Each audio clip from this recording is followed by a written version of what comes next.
Hello everyone. In this segment, we'll discuss about the important classification of signal, which is called as energy and power signal. Now, before starting with actual discussion about energy or power signal, let me tell you the necessity of energy and power signal.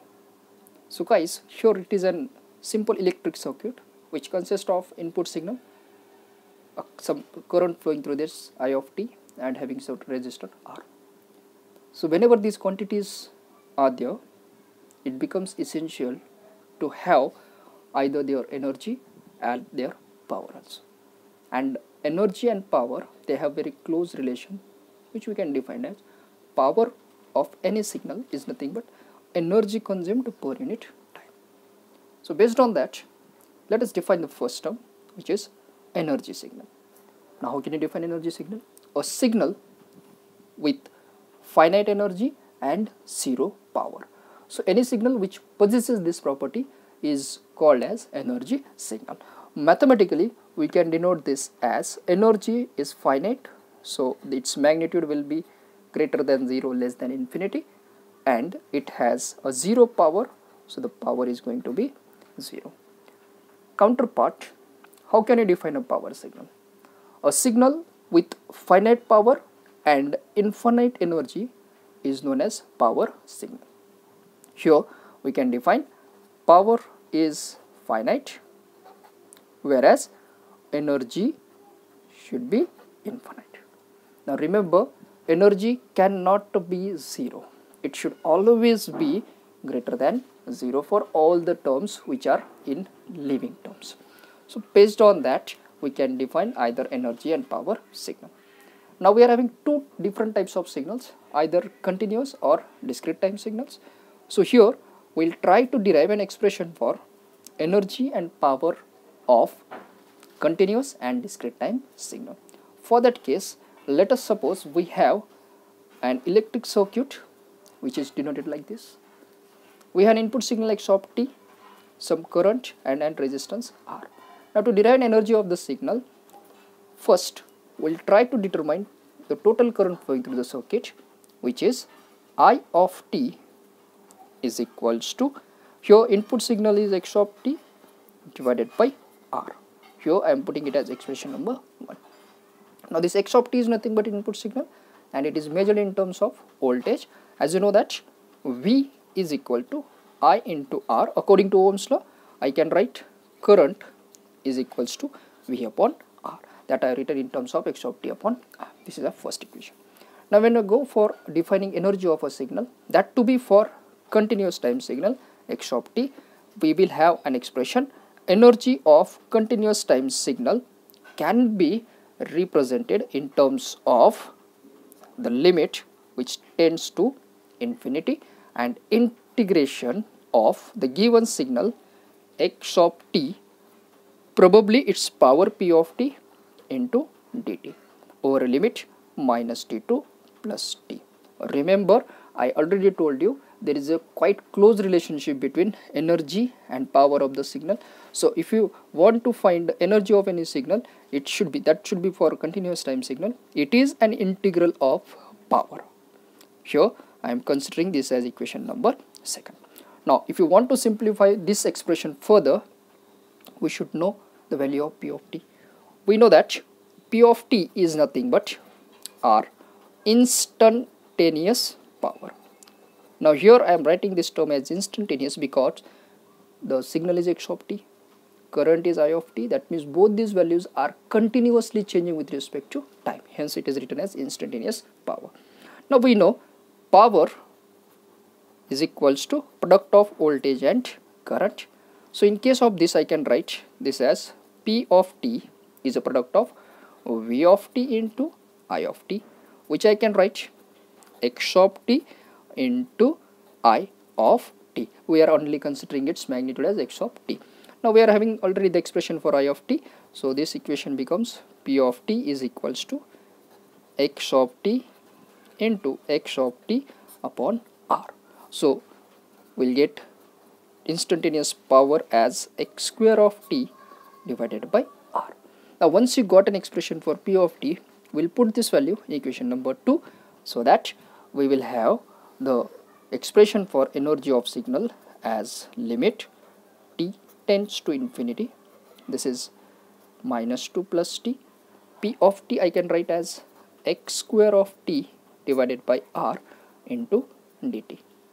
Now in order to get maximum energy, the resistance should be minimum. So here we'll assume let the value of resistance is 1 ohm. See, we are considering this value as 1. Why? We need maximum energy, as they are inversely proportional to each other. So based on that, we will get an expression for energy as limit t tends to infinity. This expression holds as it is, x square of t into dt. Now the same expression we can further write in terms of the magnitude as minus t2 plus t mod x of t square into dt. So this becomes the expression for energy of continuous time signal.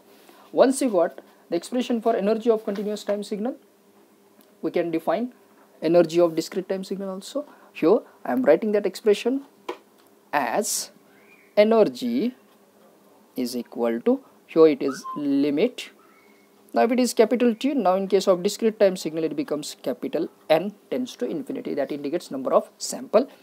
Integration converges to summation from minus to plus infinity, and this mod x of t square I can write as mod x of n square. So this is the expression for energy of discrete time signal.